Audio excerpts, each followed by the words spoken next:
Bonjour à tous, Asphalt vous emmène en Italie cette fois-ci. Vous le voyez, nous sommes à mi-chemin entre Bologne et Florence pour essayer non pas une italienne mais bien une pure française. Surtout restez avec nous, tout de suite, c'est le sommaire.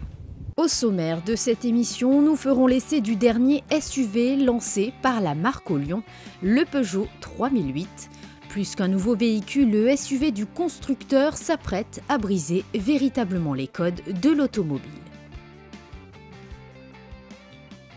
Aujourd'hui, Asphalt vous présente un SUV signé Peugeot. Voici le 3008 à l'essai aujourd'hui. Alors cette nouvelle génération se veut résolument SUV tout en gardant les mêmes forces. Je vais l'essayer et on retrouve le chef produit Peugeot 3008 juste après pour décrypter cette nouvelle version.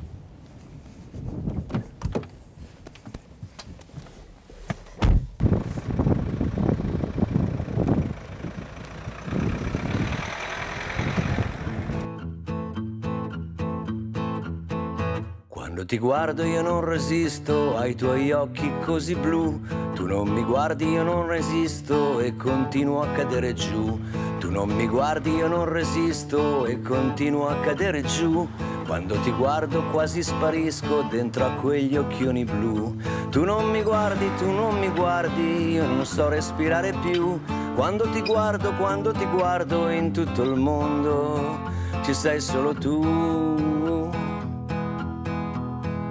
Tu non mi guardi, io non resisto, sogno solo i tuoi occhi blu, se non ti guardo dentro impazzisco ogni giorno sempre più, mi basterebbe solo uno sguardo per volare. Allez, nous avons essayé ce 3008, maintenant nous allons rencontrer le chef projet 3008 Peugeot pour en parler plus en détail. Allez, suivez-moi. Vincent Héride, bonjour. Bonjour Vanessa. Enchanté. Enchanté. Merci d'avoir rejoint Asphalt le temps d'une émission. C'est un plaisir. Partagé. Alors nous allons évidemment décrypter cette nouvelle version du 3008. J'aimerais savoir quels sont finalement les ingrédients de cette nouvelle déco, de ce nouveau design. Alors effectivement, comme vous le dites, c'est un tout nouveau design. On a tout changé sur cette nouvelle 3008. Alors voyons voir de près. Tout d'abord, c'est un SUV. Donc l'ancienne 3008 était ce qu'on appelait un crossover, un espèce de mélange des genres entre un monospace, une berline voilà, et un SUV. Là, pour le coup, les designers de la marque Peugeot ont souhaité, et nous avons souhaité, que cette voiture soit reconnue comme un véritable SUV au premier coup d'œil. D'accord. Alors, en quoi c'est un SUV?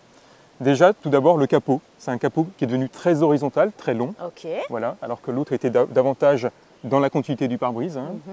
C'est cette face avant qui est maintenant très verticale, magnifique. Beaucoup plus haute, donc beaucoup plus de force, de prestance sur la route. Mais un SUV aussi, ça s'utilise hors des sentiers battus. Et donc, c'est toutes les protections que vous pouvez voir ici, en bas des boucliers. Tout est de série? Oui, tout est de série. D'accord. Au niveau des passages de roues également, de ce côté-là, vous voyez que vous avez des larges protections en plastique qui ceinturent en fait tout le côté de caisse et également sur les bas de porte. Donc, ça donne de la protection, ça rassure le client en usage tout chemin. Est-ce qu'elle a gagné en hauteur de caisse aussi? Également, oui. Également parce qu'on a des grandes roues, vous voyez. C'est des roues d'un diamètre de 710 mm pour être très précis. Oui. Et donc ça autorise une garde au sol augmentée d'environ 22 cm. On est sur 22 cm de garde au sol. Très bien. Encore une fois pour un usage tout chemin. Alors un SUV aussi, ça doit suggérer la protection, la sécurité. Et aussi il y a des effets de style qui font et des modes qui font qu'on relève en fait la ceinture de caisse. Donc cette ligne-là que vous voyez est beaucoup plus haute. Pour quelle raison? Simplement esthétique? À la fois esthétique et puis aussi ça donne un sentiment de protection supplémentaire. Et puis aussi, c'est un peu guidé par le choc, les normes de choc de plus en plus sévères. Très bien. Et donc, ça permet d'être plus safe à bord de la voiture. Donc, cette ligne de caisse, c'est vraiment qui est relevée, avec un ratio entre les surfaces vitrées et puis les parties tôlées, à l'avantage maintenant des parties tôles sur la voiture. D'accord. Et puis, un SUV, c'est également des archétypes comme ces barres de toit, profilées en aluminium, qui sont soit en option, soit de série, selon une haute finition. Et qui finissent de signer cette voiture comme un véritable SUV. Quelle est la signature réelle de Peugeot? Alors, c'est un SUV certes, effectivement, mais c'est aussi et avant tout une vraie Peugeot. Oui. Et donc, le style marque une nouvelle génération pour les véhicules de la marque Peugeot, notamment avec cette nouvelle grille de calandre, très identitaire. Ça, c'est la caméra? Exactement, vous avez la caméra, on en parlera tout à l'heure pour des aides à la manœuvre. Oui. Et puis, donc, vous avez cette signature avec cette calandre biseautée, très forte, très identitaire, avec ce thème à damier chromé qui en sert maintenant le lion. C'est une marque de fabrique maintenant pour tous nos véhicules, avec ce lion fièrement voilà, présent au centre de la calandre. Mais c'est également ces optiques qui sont très fins. C'est une signature vraiment d'avoir des optiques affinées, avoir un regard félin. Oui, oui, on a vraiment voulu avoir un regard le plus acéré, le plus félin possible. Et puis donc on a intégré des signatures lumineuses ici, vous voyez, dans le bloc optique. Et puis qui intègrent également dans cette définition-là, full LED, des clignotants à défilement. On pourra vous montrer tout à l'heure. Parfait. Voilà. Sur le côté de caisse également, alors ce qui est identitaire, c'est cette signature qu'on appelle l'insert d'aile chromé ici, qui est en fait un hommage à des concept cars qu'on a pu faire. Et donc on a voulu reprendre effectivement cette signature qui poursuit le bloc optique. Est-ce que c'est propre à la GT Line ou pas du tout. Tous les modèles, non, à partir du deuxième niveau de finition active, on a cette signature chromée. Parfait. Et puis donc elle connecte le feu, voilà, c'est dans le prolongement de la signature lumineuse. Et puis ça connecte cet insert ici, qui est en inox, et qui court sur l'ensemble du pavillon jusqu'au béquet. Et cette signature, elle est de série sur tous les niveaux de finition. Est-ce qu'on peut parler de l'arrière aussi, parce que c'est très très joli. Oui, tout à fait. Alors, on a beaucoup de dynamisme, on voit qu'on a des lignes tendues sur la voiture, de beaux épaulements d'ailes à ce niveau-là, qui permet d'avoir de la prestance, de la force, une belle posture sur la route. Et puis quand on regarde l'arrière, voilà, c'est une nouvelle signature pour nos véhicules, ce bandeau noir brillant qui connecte les feux, voilà, avec ces 3 griffes qui sont réinterprétées, avec un effet opalescent, vraiment du plus beau. Griffe en rapport avec le lion, d'accord. Exactement, toujours. Et puis voilà, un côté très homogène, très rouge, qui est identitaire et qui est allumé de jour comme de nuit. Et donc on peut reconnaître nos véhicules maintenant également de jour quand on les suit. Le 3008 dispose d'une posture plus sportive avec des élargisseurs d'ailes et des pneumatiques de 19 pouces de série. Uniquement accessible en version GT, ce pneu au typage dynamique est associé à une liaison au sol spécifiquement développée sur ce modèle. Alors Vincent, nous sommes à l'intérieur du 3008 avec un tout nouveau iCockpit. Oui, alors comme vous le savez, le iCockpit, c'est la signature des intérieurs des véhicules de la marque Peugeot depuis la 208. Mais sur cette nouvelle 3008, on est vraiment monté d'un cran en proposant un iCockpit assez révolutionnaire puisqu'il est 100% numérique. D'accord. Alors tout d'abord, c'est quoi un iCockpit C'est déjà ce petit volant compact ça on le voit de suite. Et qui donne beaucoup de plaisir à la conduite parce que donne une impression de réactivité, des bonnes sensations au volant. Donc ce petit volant. Les clients demandent justement cette ergonomie. Oui, c'est dans les enquêtes qu'on peut faire, effectivement, ce petit volant il est vraiment très apprécié. Justement parce qu'il décuple les sensations au volant et le plaisir de conduire. D'accord. Donc ce petit volant, il a été complètement redessiné, vous voyez, avec 2 méplats, et notamment ce méplat supérieur qui permet d'améliorer la visibilité sur le compteur qui est en position tête haute. D'accord. On a également intégré de nouvelles commandes sur le volant, elles sont rétroéclairées de nuit, pour plus d'ergonomie, de facilité à l'usage, pour commander certaines fonctions de la voiture. Alors, le iCockpit, c'est également donc ce que je disais, ce combiné en position tête haute, mais là où c'est assez révolutionnaire, c'est qu'il est 100% numérique et ce dès le premier niveau de finition. Et ça, on est les seuls à le faire. Et qu'il est aussi complètement configurable et paramétrable. Et puis je peux vous donner quelques exemples effectivement des différentes configurations. Alors c'est très simple, d'un simple geste sur cette molette à gauche du volant, vous faites défiler les différents modes et en cliquant, vous faites apparaître différents modes de conduite avec des transitions très soignées. Il faut savoir que tout a été designé par nos équipes de design en interne Peugeot, voilà, pour à la fois beaucoup de caractère, beaucoup de modernité dans le graphisme, mais aussi beaucoup de lisibilité. C'est important que les fonctions apparaissent assez naturellement. Donc là, typiquement, vous avez la page des aides à la conduite qui vous permet de comprendre ce qui se passe lorsque les aides fonctionnent. Et voilà, donc vous avez un retour direct des fonctions. Un autre exemple, la navigation. Vous pouvez effectivement choisir d'afficher de manière très, très simple la cartographie au centre du véhicule avec les indications qui vont apparaître à droite de ce côté-là, de manière à avoir vraiment dans l'axe de la conduite les meilleures informations. On a toujours quand même le compteur kilométrique. Exactement, et vous voyez ces compteurs, et bien sûr, c'est important, sont déportés avec toujours la vitesse en numérique qui apparaît ici. Et puis une interprétation un peu moderne du tachymètre ici sous forme de rouleau, et puis du contour, donc quelque chose de très moderne, et d'assez ludique aussi au final, c'est important. Et puis on a également un mode personnel. Alors le mode personnel est intéressant parce qu'il vous permet d'interagir entre l'écran tactile et le combiné de manière assez simple. En fait, vous passez par le menu réglage ici, et vous avez un menu qu'on appelle personnalisation combinée. qui vous permet de mettre ce que vous souhaitez en fait, visualiser à gauche et à droite du combiné. Donc par exemple, vous pouvez choisir les infomoteurs, par exemple, la navigation, et vous validez et vous avez en direct le changement d'état du combiné. Voilà. Ça le garde en mémoire? Exactement, après ça le garde en mémoire. Une fois que vous avez validé, vous pouvez donc garder en mémoire votre configuration. Et voilà. vous pouvez en configurer plusieurs, j'imagine? En fait, c'est lié au profil utilisateur, parce qu'on a 3 profils voilà. utilisateurs à l'intérieur de la voiture. Effectivement, c'est lié à ces profils. D'accord. Et puis un dernier mode qui peut être utile notamment de nuit, où on a simplement le minimum des informations, notamment pour être le moins gêné par la conduite, avec simplement la vitesse qui apparaît au centre.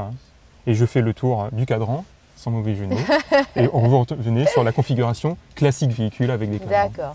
La touche sportive techno-chic de la version GT se retrouve bien entendu dans l'habitacle. Le nouveau e-cockpit livré de série dévoile sa planche de bord hautement technologique.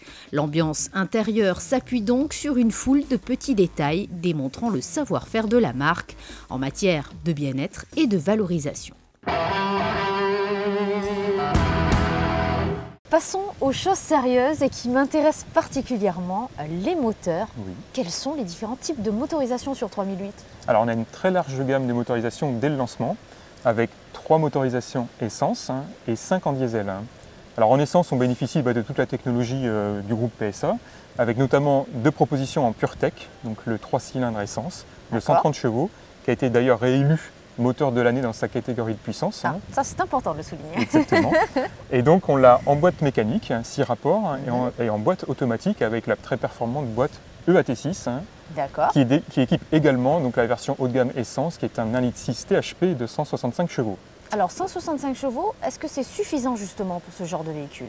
130 chevaux ou 165 chevaux, c'est tout à fait suffisant à bord de ce véhicule, car il est en moyenne 100 kg plus léger que le précédent modèle. D'accord. Et donc, avec cette légèreté, on a un rapport poids-puissance tout à fait intéressant. Et voilà. Et donc, on a des performances très satisfaisantes à bord de la voiture. D'accord. Alors, parlons des moteurs diesel. Oui, les moteurs diesel, donc simples, comme je vous l'ai dit. Tout d'abord, un 100 chevaux, c'est une nouveauté. L'allègement permet également de descendre en puissance, sans sacrifier les performances et le plaisir de conduire. Donc, c'est un 1,6 Blue HDI en boîte mécanique 5 rapports. Et puis le cœur de gamme, c'est le 1,6 litre également Blue HDI, mais en déclinaison 120 chevaux, qu'on a en boîte mécanique et également en boîte automatique EAT6. Et puis en haut de la gamme, on a notre offre 2 litres Blue HDI, 150 chevaux boîte méca et puis 180 chevaux boîte EAT6, qui est une offre exclusive sur la finition GT. C'est celui que j'ai essayé. Exactement, tout à fait.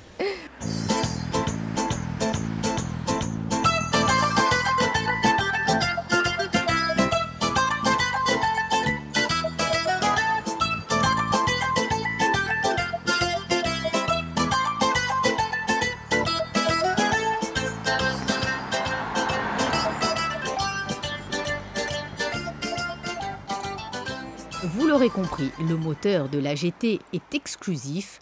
Le 2 litres Blue HDI 180 chevaux est associé à une boîte automatique à 6 rapports. C'est la version la plus puissante de la gamme, avec un plaisir de conduite toujours plus affûté. Le 3008 est un véritable baroudeur, on l'a bien compris. Même s'il ne dispose pas d'une version 4 roues motrices permanente, il a quand même l'usage d'un système d'aide à la conduite qui est particulier, dit le grip control. Est-ce qu'on peut l'expliquer? Bien sûr. Alors, on a fait des choix, effectivement. On n'a pas retenu transmission intégrale, qu'on considère, nous, comme plus lourde, donc plus consommante. Et on a fait le choix d'un système de motricité dit renforcé dans un package qu'on appelle Advanced Grip Control, qui associe 2 fonctions. La première, c'est ce qu'on appelle le grip control, qui est déjà connu sur la 2008 par exemple, on l'a déjà essayé. qui est effectivement un mode de motricité renforcé avec 5 modes d'adhérence, qui est associé à des pneumatiques spécifiques qu'on appelle Mud and Snow, donc qui permettent de rouler dans des conditions difficiles, que peuvent être de la neige, du sable ou de la boue, en toute sécurité. D'accord. Mais il n'y a pas que ça dans ce package, il y a une toute nouvelle fonction qu'on appelle une nouveauté. Exactement, une nouveauté qui est brevetée Peugeot, le Hill Assist Descent Control, qui est un système d'aide en progression dans le cas de fortes pentes. Vous êtes, par exemple, vous faites du tout chemin et vous abordez une très très forte pente abrupte avec une adhérence un peu précaire. Et souvent, le véhicule a tendance à s'emballer. Avec ce système-là, grâce à une gestion fine des freins, ça vous permet de progresser à très faible vitesse. Donc en toute sécurité, vous vous occupez en fait que de la direction. Et lorsque la pente devient vraiment très abrupte, hein, il y a un nouveau système, et là c'est ça qui est la nouveauté, qu'on appelle clutch mode, hein, qui va vous inviter à passer soit au neutre en boîte de vitesse automatique, soit au point mort en boîte de vitesse mécanique. Hein. Et dans ce cas-là, le véhicule va pouvoir réguler jusqu'à une très faible vitesse, 3 km/h seulement. Et donc ça vous permet de gérer ces situations anxiogènes et de progresser en toute sécurité. Est-ce qu'on peut l'essayer? Bien sûr. Hein. Allez, c'est parti. C'est parti. Gaëtan Demoulin, bonjour. Bonjour. Nous allons tester un atelier Peugeot. Vous êtes le responsable de la communication produit. Alors, expliquez-moi le système HADC. Très bien. Bon, donc c'est parti dans la nouvelle 3008. Côté Peugeot, on a toujours été innovant pour essayer d'améliorer les performances de nos véhicules 2 roues motrices, en particulier avec le grip control qu'on a déjà présenté il y a quelques temps. Et on s'en rappelle avec la 2008. Tout à fait. Et là, nous proposons toujours cette fonction grip control sur la 3008 et nous l'avons complétée d'une fonction pour assister les conducteurs en descente. En l'occurrence, il s'agit du Hill Assist Descent Control, qui est une fonction, comme on va le voir maintenant, qui permet vraiment de contrôler la vitesse du véhicule en descente, et notamment dans les fortes descentes, où là la vitesse va être vraiment quelque chose d'important, et vous allez le voir, on est capable de contrôler la vitesse du véhicule à une vitesse très faible, qui rend finalement la descente tout à fait sereine, même dans des endroits où finalement le contexte est assez difficile. C'est parti. Voilà. C'est surtout ce qui est intéressant, c'est que ça va permettre de montrer que cette 3008, elle peut sortir des sentiers battus. Et notamment dans la descente dans laquelle on va se trouver, on peut s'y retrouver si j'ai envie d'aller évoluer un petit peu, chercher un endroit où je peux passer, je me retrouve dans ce type de descente. Et on va se rendre compte que finalement, c'est pas un obstacle, on peut continuer à évoluer. Alors, qu'est-ce qu'on fait? Alors, j'appuie sur ce push ici pour activer le Hill Descent Control. D'accord. Et je me lance. Donc là, je suis dans la fonction. Je me mets au point mort. Ah, toujours au point mort. Exactement. Je me mets au point mort. Est-ce qu'on touche l'accélérateur? Et là, je ne touche plus à rien. Et donc là, à partir du moment où je suis au point mort, la voiture détermine une vitesse cible très faible, parce que ici la piste est assez difficile, vous voyez la pente. En plus, il faut signaler qu'il a plu hier soir. Là, on est au moins avec 30-35 degrés de pente, donc à comparer avec ce qu'on peut trouver en montagne. On a l'impression qu'on va se coucher. Hein. Exactement. Incroyable. Et là, c'est parti. La vitesse régule tout du long. Et vous ne freinez pas non plus? Alors là, je ne touche plus aux pédales, je contrôle uniquement ma direction. Je peux choisir l'endroit où je passe. Ah oui, vous voyez, incroyable. là, c'est parti. Voilà. Et là, c'est la vitesse, qui est déterminée par le calculateur, optimum. Et vous voyez, en fait, un endroit très difficile. C'était relativement facile pour moi parce que je n'avais qu'à contrôler mon volant. Elle a tout géré elle-même. Voilà, elle a tout géré elle-même. Ça me fait penser, évidemment, au Dakar, avec cette fameuse 3008 DKR16 que tout le monde connaît, qui a créé l'exploit. Est-ce que finalement, on peut dire que la compétition amène des améliorations aux voitures comme ça de grand tourisme? Alors clairement, les équipes de Peugeot et les équipes de Peugeot Sport échangent beaucoup ensemble. Clairement, ce qu'on apprend surtout avec des épreuves telles que le Dakar ou le Maroc, c'est la connaissance de ces terrains, savoir un petit peu qu'est-ce qui peut faire progresser pour améliorer la motricité, la performance dans le sable ou dans des conditions relativement difficiles. Après, c'est vrai que le lien technique, il n'est pas toujours facile parce qu'en fait, dans la compétition, il y a pas mal de réglementations qui empêchent des fois d'utiliser certains systèmes ou certaines aides à la conduite. Mais clairement, le lien existe, mais je le vois aujourd'hui surtout pour apprendre à connaître, à évoluer dans ces terrains-là. Ce qu'on fera encore, donc, puisque l'engagement est confirmé pour le Dakar 2017 avec cette nouvelle 3008 DKR, c'est clairement apprendre plein de choses sur ce type de terrain. C'est utile à Peugeot Sport, ça nous est utile aussi pour travailler sur ce type de système. Concrètement, quelle est la cible clientèle pour ce 3008 ? Alors, le 3008, il va avoir une grosse partie de sa clientèle qui sera dans ce segment-là, issu des gens qui ont des monospaces. L'idée avec le SUV, c'est d'avoir beaucoup plus d'attrait, clairement, en termes de design par rapport à un monospace. C'est d'avoir aussi un côté rassurant, de la robustesse suggérée par le véhicule. Et ça, c'est quelque chose que les clients actuellement cherchent beaucoup. Donc notre première grosse partie de clientèle, elle va venir dans ce segment C des clients de monospace. Mais pas que. On a aussi des clients qui seront issus du monde de la berline et du monde du SW, parce que clairement, aujourd'hui, on le montre avec cette 3008, et j'espère que vous l'avez apprécié. On a essayé vraiment de faire en sorte qu'elle se conduise comme une berline, et ça, c'est vraiment ce que cherchent aussi les conducteurs de berline ou de SW, c'est retrouver clairement la conduite d'une berline, donc savoir avoir dans un SUV tous les avantages du SUV sans les inconvénients de la conduite. Et on a vraiment essayé de faire en sorte que la 3008 se conduise comme une 308. Voilà. C'est la même plateforme, on a essayé de retrouver le même agrément de conduite. Donc on espère aussi vraiment pouvoir convaincre des clients plutôt de berline de se diriger vers le SUV avec tout ce qu'il offre en ce moment en termes d'attrait, en termes de mode, de tendance et ainsi de suite. Je peux dire aussi qu'on pense aussi avoir clairement d'autres clients indépendamment de ces segments-là qui seront aussi attirés tout simplement par le fait que c'est un SUV. On en parlait, c'est un peu tendance, mais le SUV, ce qui est relativement intéressant aussi, c'est qu'en ce moment, c'est aussi un peu l'achat statutaire, c'est un peu l'achat premium parce qu'on se sent valorisé par le fait d'avoir cette voiture-là qui dégage de la présence sur la route, vue de l'extérieur, mais comme on le propose aussi avec ce poste de conduite, qui dégage aussi vraiment de l'attrait de l'intérieur. Et ça, nous, on considère que cet intérieur-là va nous donner aussi cette possibilité-là, parce que l'idée, c'est de mettre aussi en valeur un peu le conducteur, mais aussi les occupants, à travers un poste de conduite dans lequel on se sent bien et on a envie de vivre cette expérience. Gaëtan, merci pour cet éclairage et j'espère vous revoir dans l'émission Asphalte. C'est avec plaisir. Et à très bientôt, et puis on a encore plein de choses à vous montrer par la suite. Quant à nous, on quitte l'Italie, on rejoint la Principauté pour vous préparer une nouvelle émission pour le mois prochain. À très vite. Au revoir.